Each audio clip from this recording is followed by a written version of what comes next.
Et aujourd'hui, on se retrouve tous ensemble donc pour discuter du Scaled Agile Framework et découvrir comment l'implémenter avec les outils Atlassian. Et pour cette présentation, nous avons Léo Karvizik, Pre-Sales à Paris. À toi Léo.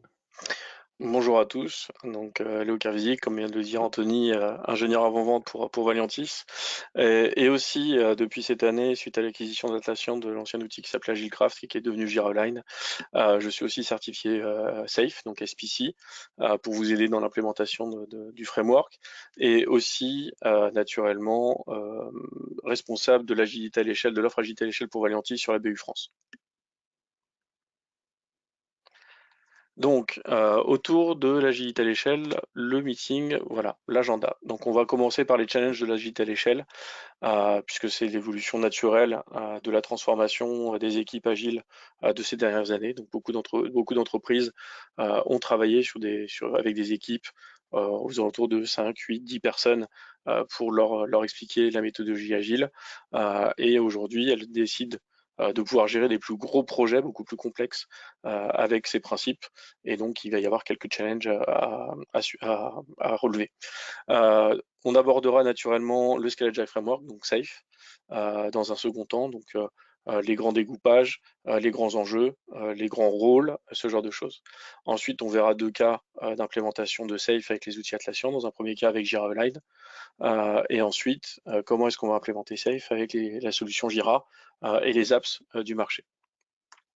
Les challenges autour de l'agilité à l'échelle. Donc rappel autour des pratiques agiles. Donc l'objectif de l'agilité, c'est d'avoir des équipes autonomes qui puissent s'organiser elles-mêmes sur leur méthode de travail, décider elles-mêmes de la complexité de ce qu'elles peuvent implémenter, de pouvoir s'engager, donc faire du commitment sur leur réalisation.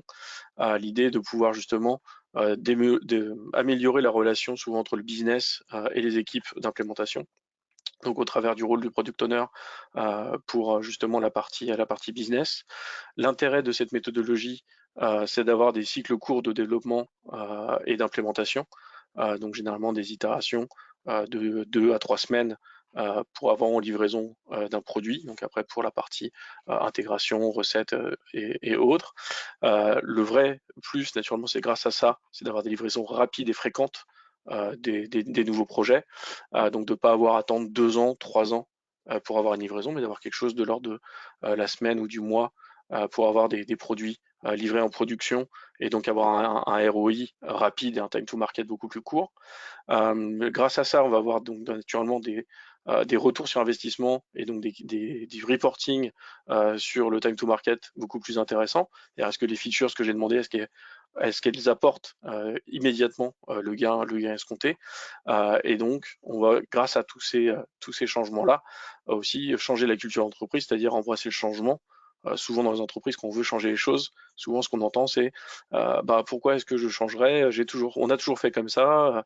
Ça sert à rien de changer. En fait, si, ça sert à quelque chose de changer, puisque grâce au changement, aujourd'hui, on a des nouvelles entreprises, notamment les GAFA, tout ce qui est Google, Amazon, Facebook, ont vraiment dynamité le marché de l'innovation logicielle. Et aujourd'hui, on se rend compte qu'il n'y a plus d'entreprise, généralement, qui ne fait pas d'innovation logicielle sur son marché. C'est vraiment devenu un marché en pleine disruption, et donc il est nécessaire d'être réactif au marché, et les nouvelles pratiques agiles vous permettent de pouvoir justement être réactif et de pouvoir mieux gérer votre time to market. Les défis de la mise à l'échelle, donc de l'agilité à l'échelle, ça va être justement de passer de quelques équipes qui sont autonomes, qui arrivent à livrer régulièrement sur des cycles courts, à peut-être plus de personnes, 150, 200, 1000 équipes de développement à gérer. Comment est-ce que on va gérer la partie infrastructure, architecture système, parce que ça se fait pas comme ça. Donc on a des vrais changements aussi technologiques avec tout ce qui est dans la veine DevOps à intégrer. Et si vous êtes sur des anciens systèmes mainframe et autres, il y a une vraie transformation de l'architecture à prévoir, de façon à être en capacité de pouvoir avoir de l'agilité à l'échelle au sein de votre SI. Ensuite, on va avoir aussi des contraintes de gestion des dépendances, c'est-à-dire qu'effectivement, on parle d'équipe autonome, donc c'est très bien, mais on ne peut pas croire que, chaque équipe peut livrer son logiciel sans impacter les autres, puisqu'on a de plus en plus de SI interconnectés avec les REST API, avec des bases de données, avec du réseau, ce genre de choses. Donc on va avoir un ensemble de dépendances à gérer, chose qui n'est pas couvert à l'origine. De la même manière, on va avoir la partie complexité à plus haut niveau, c'est-à-dire que souvent, tout à l'heure je parlais juste d'une équipe agile, je parlais de 150 personnes, mais quand on va devoir aligner 1000 personnes, 10 000 personnes autour d'un projet stratégique, ça va être vraiment un niveau de complexité tout autre, et des enjeux de communication sont à gérer. L'importance aussi, ça va être comme pour le projet Waterfall, c'est la liaison de la stratégie avec l'exécution de l'entreprise. Effectivement, là on est en plein dedans en cette fin d'année. On est en train de définir les roadmaps de l'année prochaine, les budgets de l'année prochaine, qu'est-ce qu'on va faire, qu'est-ce que l'entreprise souhaite améliorer. Est-ce qu'on souhaite améliorer la rétention du portefeuille client sur un site web? Est-ce que je veux améliorer le panier moyen? Est-ce que je veux réduire ma dette technique? Voilà, on va avoir des axes stratégiques sur lesquels tout le monde va devoir travailler. Et ensuite, l'intérêt, ça va être de voir comment ce plan-là va s'exécuter et va se dispatcher dans l'ensemble du portefeuille projet. Donc, on va avoir aussi naturellement ce besoin d'alignement en mode top-down, mais on va aussi avoir besoin de remonter l'information de l'exécution vers la stratégie en disant c'est bien beau d'avoir planifié les choses, mais comment ça se passe réellement? C'est-à-dire dans 3 mois, 6 mois, où est-ce qu'on en est? Est-ce que tout se passe bien? Est-ce qu'on a cramé tout le budget? Est-ce qu'on a respecté le budget? Est-ce qu'on est dans les clous? Est-ce qu'on peut rajouter des nouveaux projets? Est-ce qu'on doit recruter? Voilà, donc ça c'est vraiment la partie bottom-up, donc la remontée du terrain vers la stratégie pour pouvoir justement la réviser et l'adapter en fonction des changements et du business. Et pour ça, naturellement, il va falloir être capable, grâce à l'ensemble du système d'information, prendre des décisions en temps réel à chaque niveau. C'est-à-dire que plus on va prendre de décisions, plus on va rendre les gens autonomes dans le système, et plus on va gagner du temps. C'est-à-dire que si à chaque fois on doit remonter l'information pour attendre une décision du top management qu'on pourrait prendre sur le terrain par l'équipe de développement, bah, tout le monde gagne du temps et on est encore plus réactif. Donc il faut responsabiliser les gens de façon à ce que la bonne décision soit prise au bon niveau et le plus rapidement possible.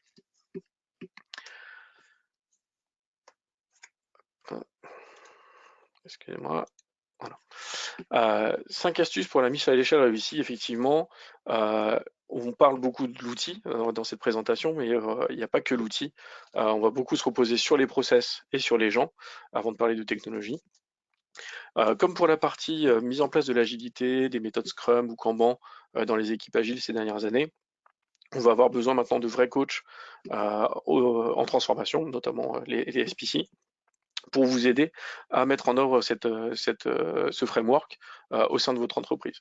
L'intérêt, ça va être de pouvoir justement accompagner, créer les nouveaux rôles, former les gens, les aider dans la prise de décision, parce qu'on ne devient pas autonome comme ça, on ne change pas les vieilles stratégies. La stratégie d'entreprise, généralement aujourd'hui, a plus une habitude de travailler sur du waterfall, donc elle a des méthodes de travail orientées waterfall, notamment des jalons forts de livraison, alors qu'en agilité, on est plutôt à livrer en temps réel sur des cycles courts. Donc, est-ce que le projet sera prêt et sera finalisé pour la fin du premier trimestre? Je ne sais pas.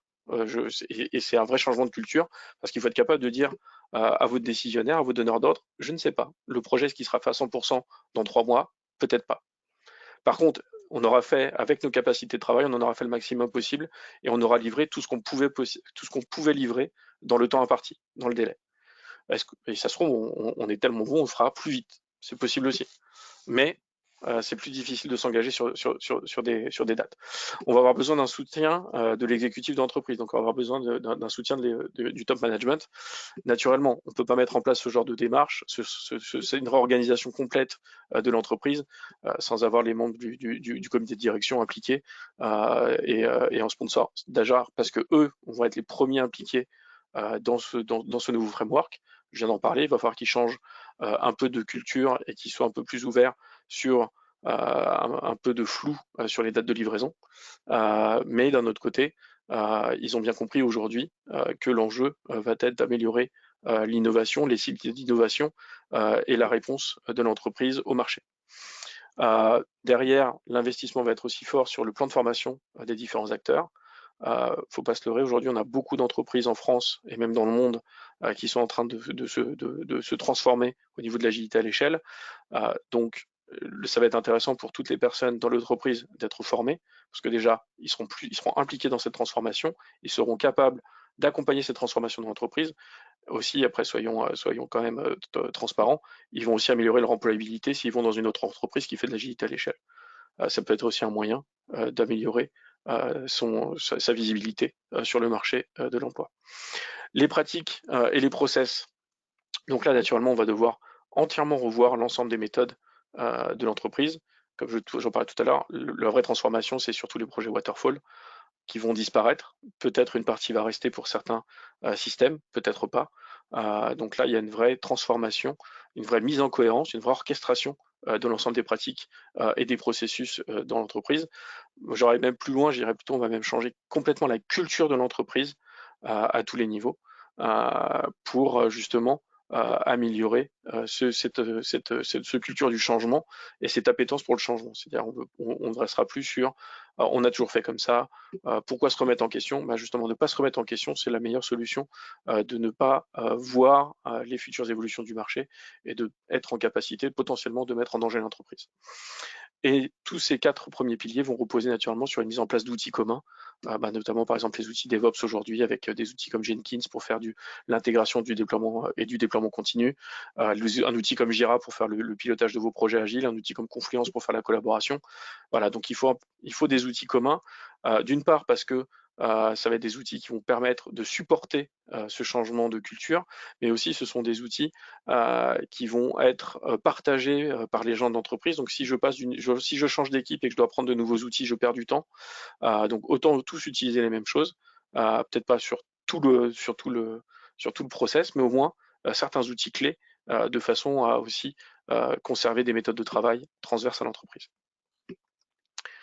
La répartition des frameworks sur l'agilité à l'échelle aujourd'hui. Donc effectivement, il y a un ensemble de frameworks. À l'origine, le premier modèle qui a été communiqué sur l'agilité à l'échelle et qui est assez célèbre, c'est le modèle Spotify.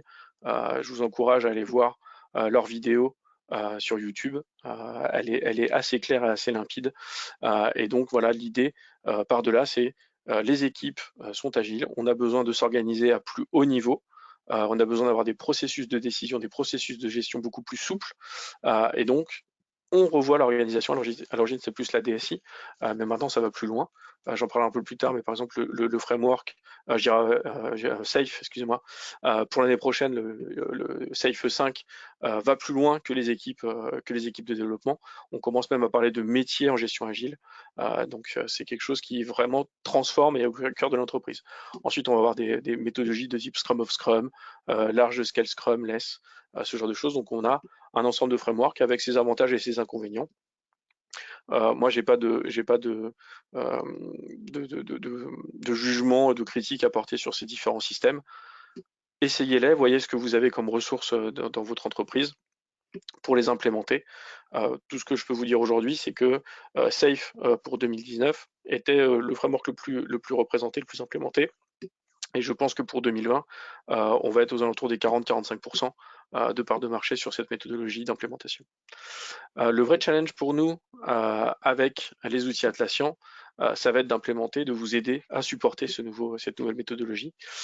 Donc avec un outil comme Jiralign, qui était anciennement Agilcraft, qui a été acheté par Atlassian en début d'année dernière, de continuer avec les outils que vous avez aujourd'hui, comme Jira Software ou Confluence, qui sont des outils qui sont très largement utilisés dans l'agilité. Je crois que de mémoire, le Jira Software représente à peu près 75 à 80% du marché de l'agilité pour les équipes de développement.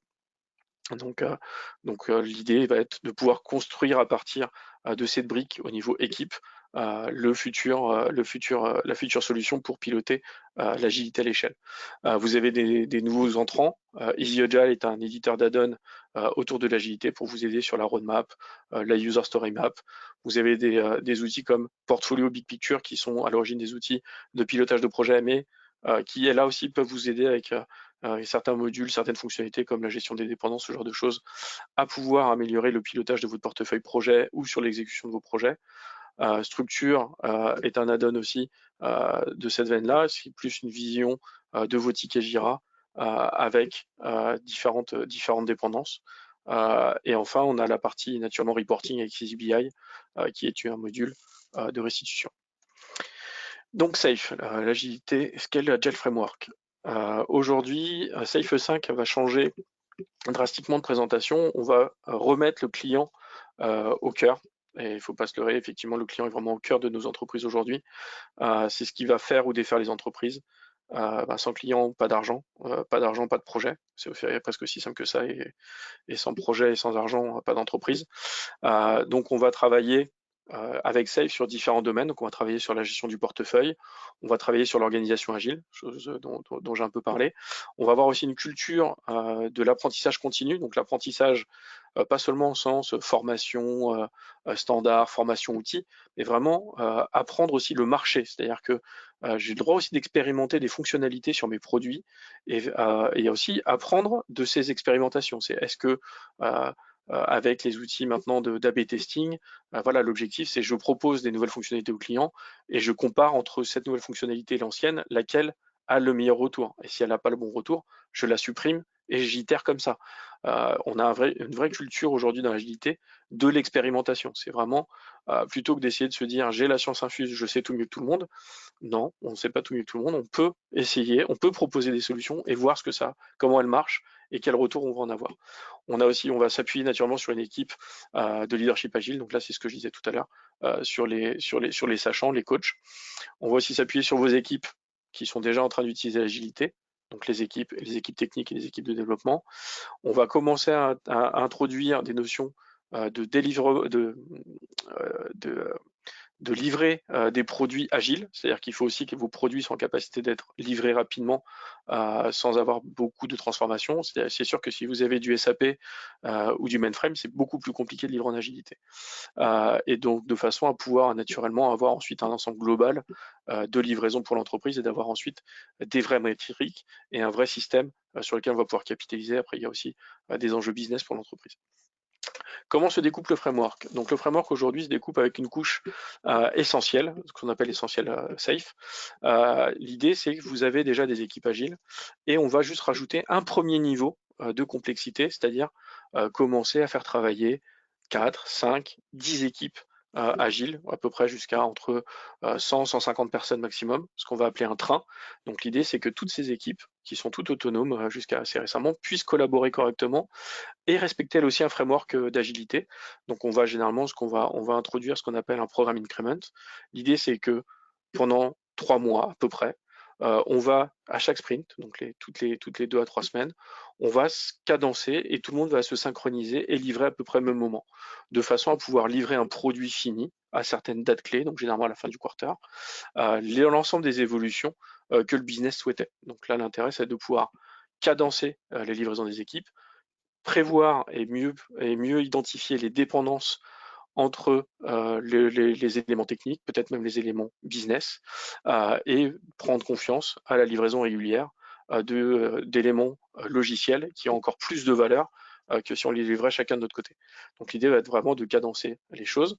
Une fois qu'on sera à ce niveau-là, voilà, on aura fait ce qu'on appelle un train. Donc l'idée va être vraiment, grâce au product owner, je planifie ce que j'ai à faire, chacun fait des itérations, on intègre à des moments clés, ce qu'on appelle des points de synchronisation, et à la fin, on va pouvoir déployer et valider l'ensemble de ces déploiements pour le marché. Donc grâce à ça, on va vraiment commencer à prendre un premier niveau d'agilité à l'échelle au niveau des équipes. Là aussi, on va avoir de nouveaux rituels pour pouvoir se faire progresser ensemble. Par exemple, les intégrations. On va peut-être travailler plus avec les équipes techniques de la partie DevOps, puisque comme on va livrer des projets différents sur des systèmes différents, on va avoir certainement des questions d'intégration, des gestions techniques de dépendance qu'on n'avait pas identifiées en amont, mais c'est pas grave, c'est un non-événement. On va progresser et très rapidement, on va arriver à surmonter ces enjeux.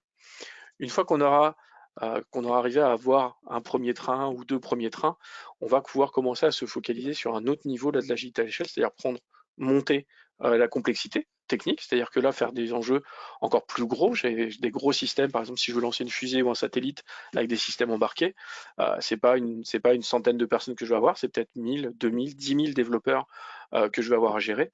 Et donc là, on va rentrer dans la partie large de solutions. Donc l'idée, c'est vraiment d'accompagner les gens, de gérer cette dépendance et cette complexité d'un autre niveau. Et au-dessus de tout ça, naturellement, on va avoir aussi une gestion de l'investissement et du portefeuille projet de l'entreprise. Tout à l'heure, je parlais justement de la partie stratégique. Donc l'idée, ça va être de discuter avec les différents donneurs d'ordre dans l'entreprise, de voir quelles sont les thématiques d'investissement, quelles sont les stratégies de l'entreprise pour là ou les années à venir, et de naturellement derrière en faire un portefeuille projet qu'on va ensuite devoir mettre en musique, cadencer, discuter avec les différentes équipes produits ou métiers de l'entreprise pour ensuite lancer la démarche opérationnelle. Et derrière, il faudra naturellement remonter les indicateurs en disant où est-ce qu'on en est du ROI, est-ce que l'investissement, est-ce que quand j'ai investi $1, est-ce que j'en ai récupéré 2 ou est-ce que j'ai rien récupéré du tout, ce genre de choses. Naturellement, autour de tout ça, on va s'appuyer sur les équipes techniques, on va toujours s'appuyer sur les gens. Simplement, les gens, pour vous rassurer, vont avoir des nouveaux rôles, ils vont un peu changer de costume, notamment par exemple les chefs de projet ou les PMO vont devenir plutôt des portfolio managers. Certaines personnes techniques vont devenir des release train engineers, c'est-à-dire qu'ils vont avoir la responsabilité de la livraison de l'ensemble du train et donc vont donc devoir coordonner la dizaine d'équipes. Il va y avoir des product managers pour discuter avec l'ensemble des product owners qui existent déjà au sein de votre entreprise. Enfin voilà, on va vraiment orchestrer tout ça.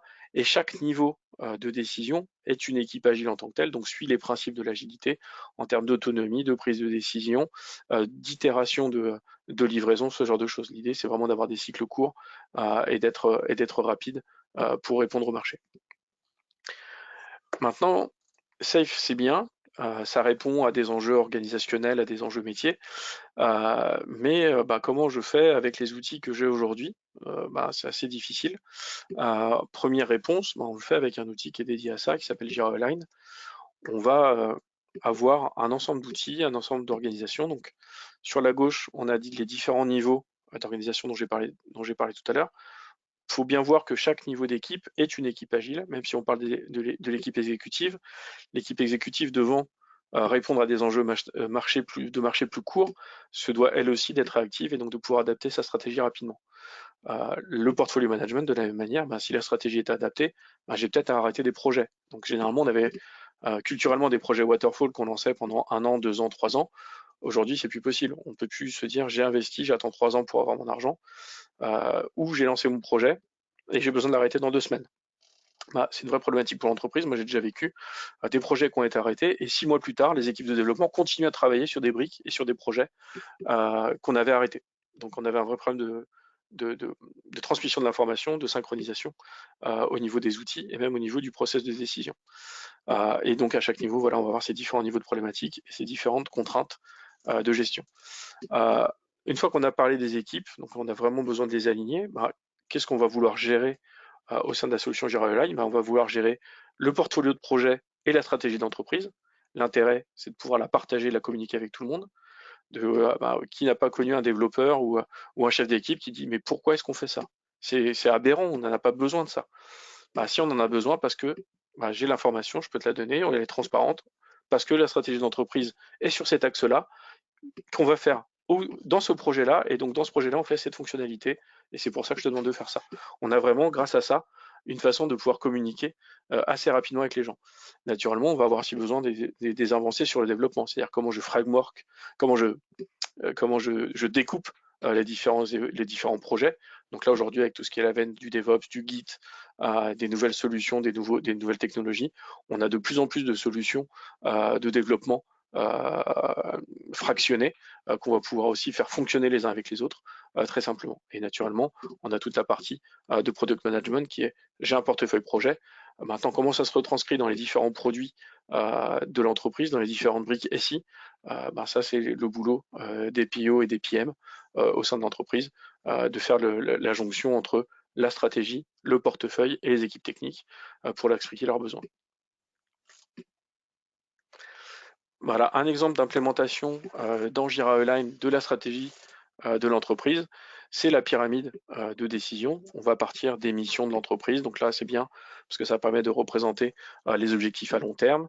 Vous allez avoir donc toute la partie haute, généralement, c'est la partie standard et pérenne de l'entreprise. C'est pourquoi est-ce qu'on est ensemble, quels sont les objectifs de l'entreprise, où est-ce qu'on veut aller, où est-ce qu'on se voit dans 4, 5, 10 ans. On veut être le leader, comme les Google, sur la partie moteur de recherche sur Internet. Voilà, ça fait partie de leur mission. On veut être omniprésent dans l'expérience utilisateur sur leur téléphone, sur Internet. Voilà, ça fait partie des stratégies. Ensuite, ça va des objectifs. Ensuite, on va découper ça en plans pluriannuels ou annuels. Et ensuite, on va fragmenter les différentes vues qu'on a besoin d'entreprise. Donc, l'intérêt va être vraiment, là, on va travailler avec le comité de direction, parce que le comité de direction va devoir donner de la visibilité, s'impliquer dans ce process de partage de l'information. À partir de ça, naturellement, va découler les plans d'investissement.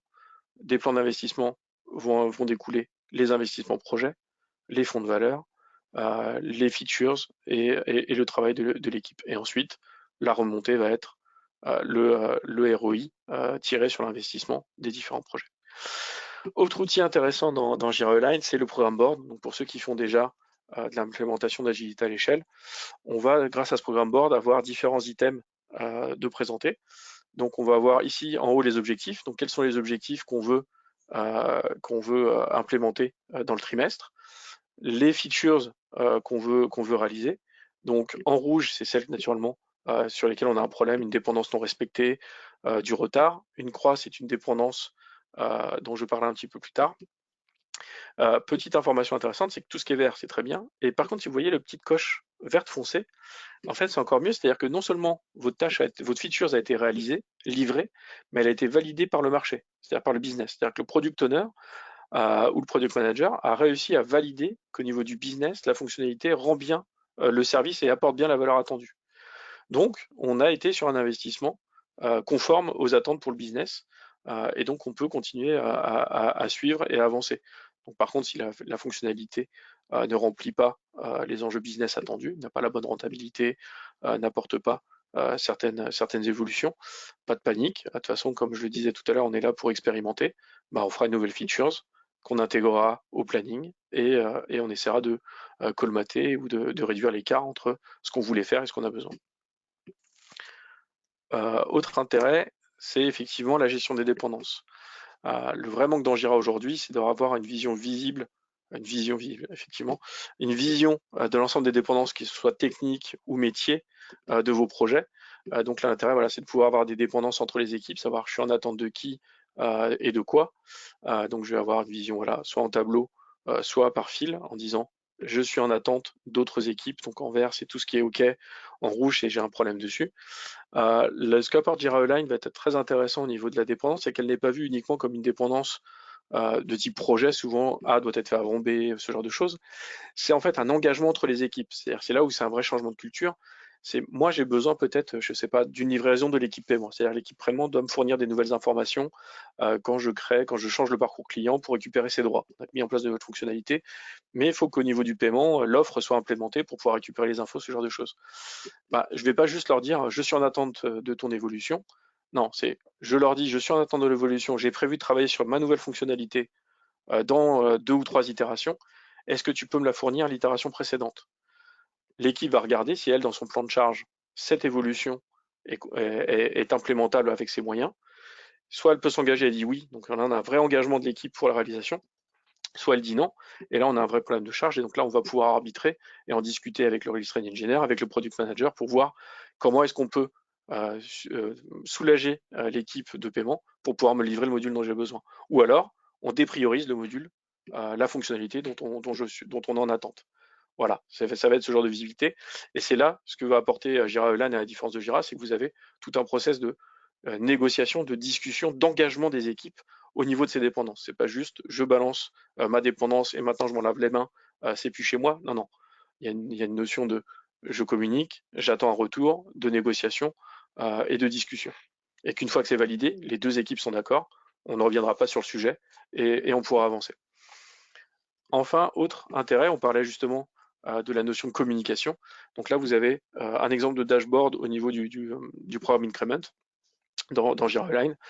Sur la barre en haut, vous avez une petite synthèse de votre programme. Donc là, on est en train de travailler sur 59 fonctionnalités, 326 user stories, pour un total de 2644 story points. Donc ça fait quand même un gros projet. On va pouvoir voir ici globalement où est-ce qu'on en est. Donc on est dans le sprint 27. On a la barre d'avancement. On sait où est-ce qu'on en est. Généralement, c'est donc quasiment la fin du projet parce que le sprint 28 sera plus sur les dernières fonctionnalités qu'on n'a pas eu le temps de faire et sur les sprints de correction. On a aussi un runaway ici qui nous lève une alerte. Tout va très mal en fait sur le projet, puisque ici tout est rouge. Je ne sais pas si c'est visible pour vous, mais par exemple au niveau des projets, on avait une enveloppe de dépenser 8 millions, on en est déjà à 111. On avait sur les fonctionnalités, on avait un budget de 4 millions, on est déjà à 44 de dépensés. Pour les stories, on en avait 6 dollars par user story, on est déjà à 16. Donc vous voyez, on a là déjà des indicateurs financiers. Donc déjà là, le RTE et le Product Manager devraient solliciter de toute urgence une discussion avec le CFO ou avec le comité de direction pour voir comment est-ce qu'on fait pour trouver le budget et pour continuer à avancer sur le sujet. Donc là, voilà, on voit si on est bien aligné ou pas avec les plans d'investissement. Donc quand je vous parlais de transparence, voilà, cette transparence-là est importante parce qu'elle est visible par tout le monde. Et donc tout le monde sait qu'il a dérapé ou qu'on n'a peut-être pas bien suivi les choses, mais c'était la responsabilité de tous. Sur la barre de droite, vous avez différents items, donc là différentes actions. Donc dans le plan d'action, par exemple, là je devrais avoir un item. Allez voir le directeur financier, ben voilà, je l'ai, le deuxième item, Call Financial Director. Donc appelez le directeur financier pour voir comment est-ce qu'on peut faire pour financer l'ensemble de nos projets, puisque là on a explosé le budget et on a très lourdement dérapé. En dessous, on va avoir une petite synthèse des différentes dépendances, donc celles qui sont où tout va bien et celles qui sont bloquées. Donc là, on va pouvoir aller voir les différentes équipes qui sont impactées pour pouvoir arbitrer et décider rapidement sur le plan d'impact. Ensuite, on va avoir la partie, par exemple, reporting sur les thèmes d'investissement. Donc là, c'est la partie, la répartition du portfolio sur le plan d'investissement. Donc j'ai prévu de mettre 10% de budget d'investissement sur l'expérience utilisateur, sur l'infrastructure, sur la partie automatisation du marketing, peut-être pour faire des campagnes digitales, ce genre de choses.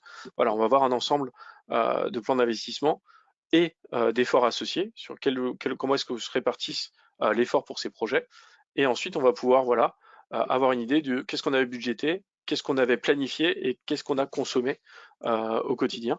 Et donc on voit qu'on a un écart quand même assez important entre ce qu'on avait budgété au niveau de l'enveloppe globale et de ce qu'on a dépensé, réalisé. Donc là, de la même manière, on va discuter avec au niveau du portfolio management pour voir comment est-ce qu'on remet le bon effort au bon endroit sur les bons projets, comment est-ce qu'on réorganise des choses. Ou simplement, on revoit le plan d'investissement en se disant que non, on peut pas abandonner certains investissements. On avait mésestimé certains investissements qui étaient peut-être plus compliqués techniquement que ce qu'on pensait.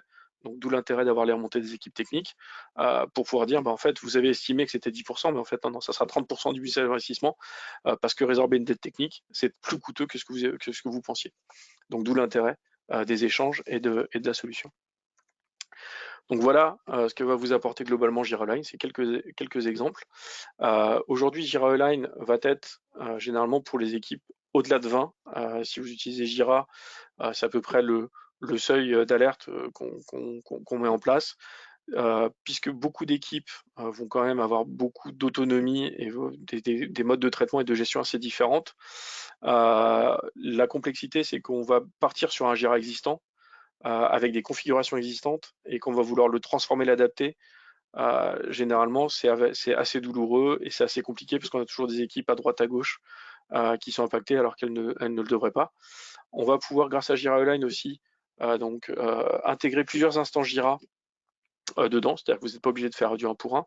On peut avoir votre Jira Data Center, un Jira de vos fournisseurs, intégrer un Jira Cloud pour l'équipe marketing, ce genre de choses. Donc on va vraiment pouvoir le faire.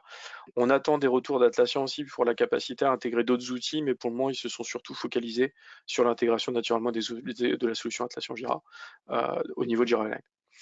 Et la grande plus-value, comme je vous l'ai montré, c'est la visibilité pour tout le monde à tous les niveaux de l'avancée, donc l'avancée du portefeuille, l'avancée des investissements, où est-ce qu'on en est des thématiques, où est-ce qu'on en est du plan global, où est-ce les équipes, où en sont mes dépendances, qu'est-ce que j'ai fait, où est-ce que j'en suis.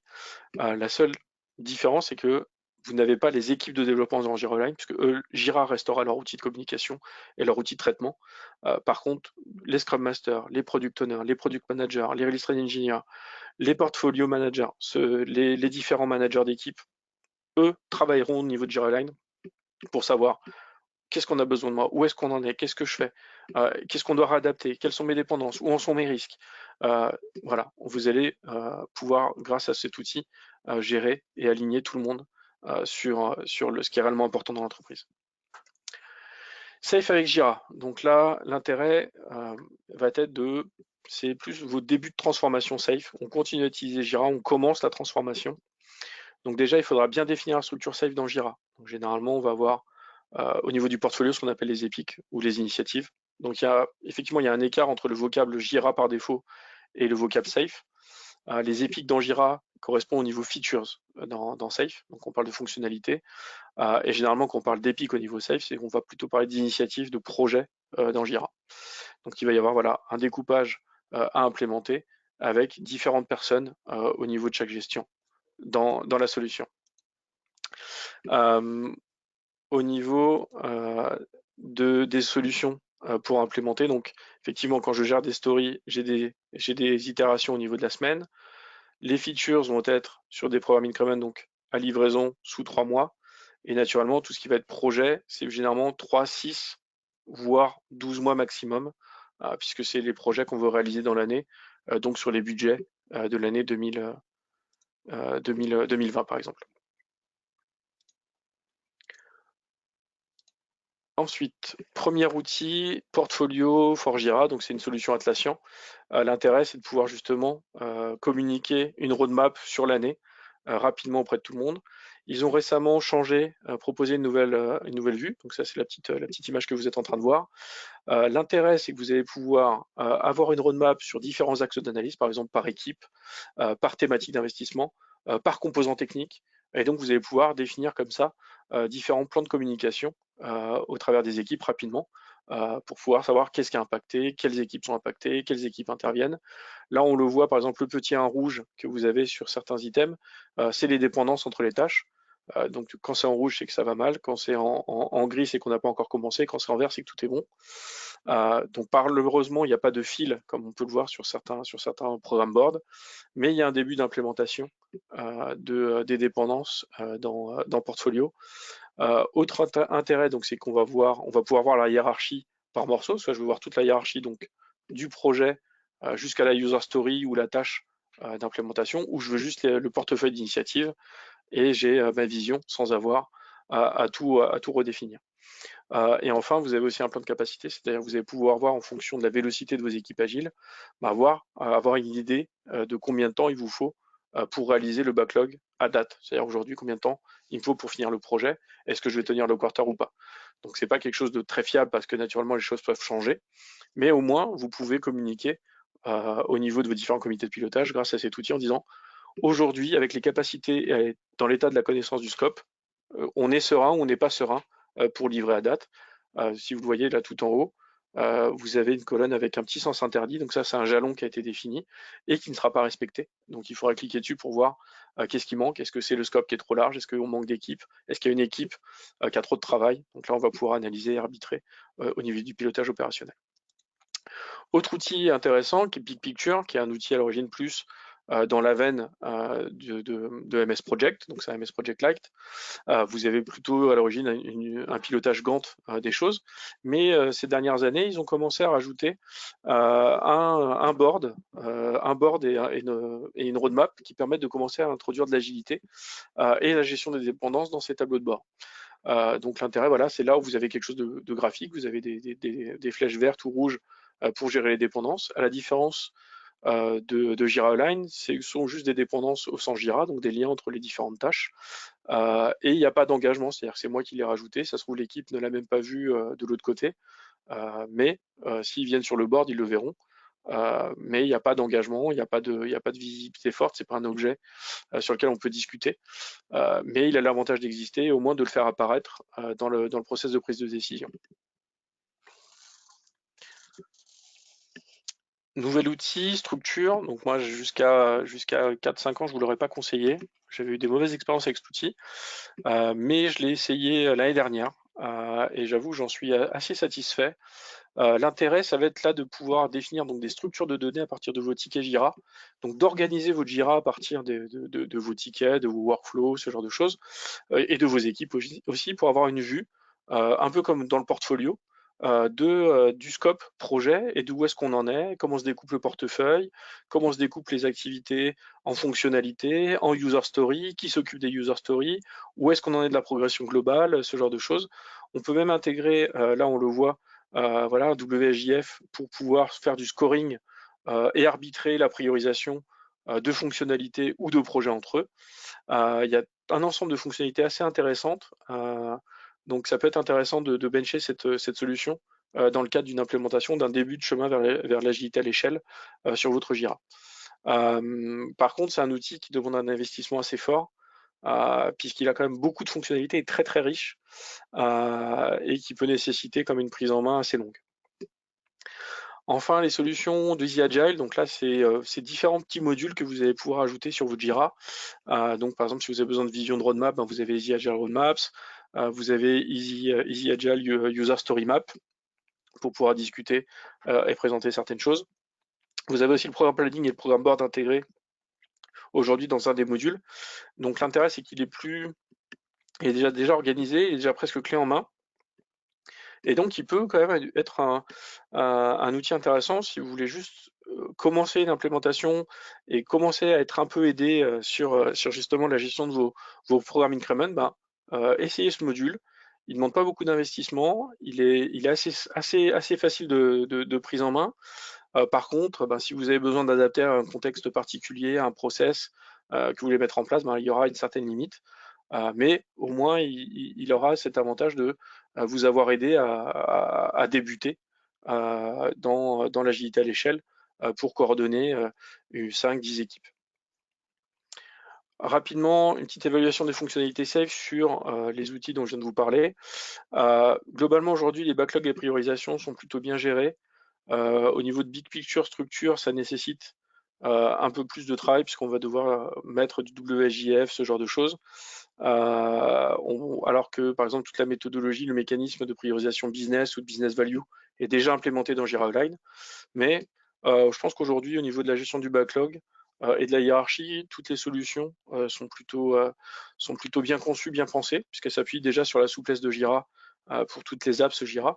Et Jira Align est quand même une implémentation avec des work items sur tout le scope safe. Donc c'est plutôt agréable de travailler avec les bons niveaux, les bonnes équipes dès le départ. Au niveau du programme board, on a quand même deux outils qui manquent de visibilité là-dessus, portfolio et structure, effectivement. Pour moi, aujourd'hui, on n'a pas une vision sprint par sprint des features pour savoir quand est-ce qu'elles vont être livrées. Dans portfolio, on a plus une vision sur la timeline, c'est-à-dire quand est-ce qu'on va être livré dans le temps. Par contre, combien d'itérations ça va nous prendre et à quel délai elles vont être livrées, on n'a pas encore cette vision-là dans portfolio, mais j'ai bon espoir que ça arrive dans les prochaines semaines. On peut l'avoir certainement dans la vision découpage projet, mais c'est pas sur la timeline. C'est-à-dire qu'on va voir sur la gauche les sprints avec les contenus, mais c'est pas la vue que j'ai. Moi, j'aimerais bien voir sur la gauche mes projets et mes work items, et en abscisse ben, tous mes sprints pour savoir quand est-ce qu'elles sont livrées. Voilà. La vision roadmap, naturellement, toute l'embarque. Après, moi, je suis moins fan de la vision big picture. Je trouve l'usage sur l'écran un peu petit. Mais après, c'est ma vision personnelle, hein. Cette évaluation, c'est ma vision à moi. Elle n'engage pas réellement Valiantis. Mais si vous avez des questions, n'hésitez pas. Ou des retours à me faire, parce que les produits évoluent aussi, hein, effectivement. Donc ils sont déjà en train de changer, d'adapter. Et donc regardez toujours un petit peu sur la marketplace pour voir s'ils ont rajouté de nouvelles fonctionnalités. Et comme je le dis toujours, au niveau de l'agilité, expérimenter, quoi. De toute façon, il faut l'essayer, il faut regarder. Si ça marche, bah, c'est bon. Si ça marche pour vous, utilisez-le, quoi. On peut partager les objectifs, très important les objectifs, que ce soit les objectifs business ou aussi les objectifs de l'équipe. L'objectif de l'équipe, ça peut être des apprentissages techniques, technologiques. Par exemple, on veut essayer une nouvelle solution, on a entendu parler d'une nouvelle base de données, de nouvelles briques de recherche. Bah, on peut essayer de l'implémenter pour voir est-ce que pour l'entreprise, ça peut lui apporter de la plus-value sur le long terme. Et donc, on a besoin de pouvoir aider les équipes sur ce type d'objectif.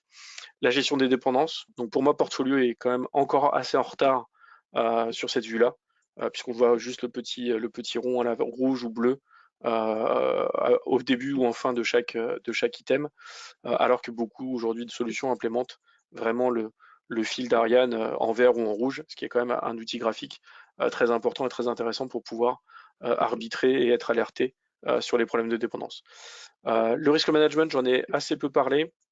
Dans Jira Align, vous avez la méthode ROM, qui est généralement la méthodologie préconisée par Safe. Mais après, si vous avez la vôtre, il n'y a pas de problème, on peut l'implémenter.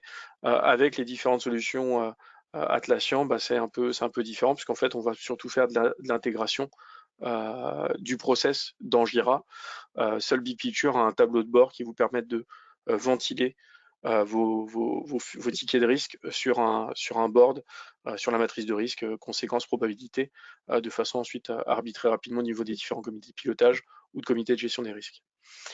Il y a d'autres add-ons dont j'ai absolument pas parlé, donc Cycle Control, Tempo, EasyBI, Rich Filter, effectivement, qui peuvent rajouter des fonctionnalités dans Jira aujourd'hui et vous aider dans la prise de décision, dans la communication. Donc voilà, en fonction de vos besoins et des manques, n'hésitez pas à regarder sur la marketplace, il y a plus de 4000 add-ons pour pouvoir travailler.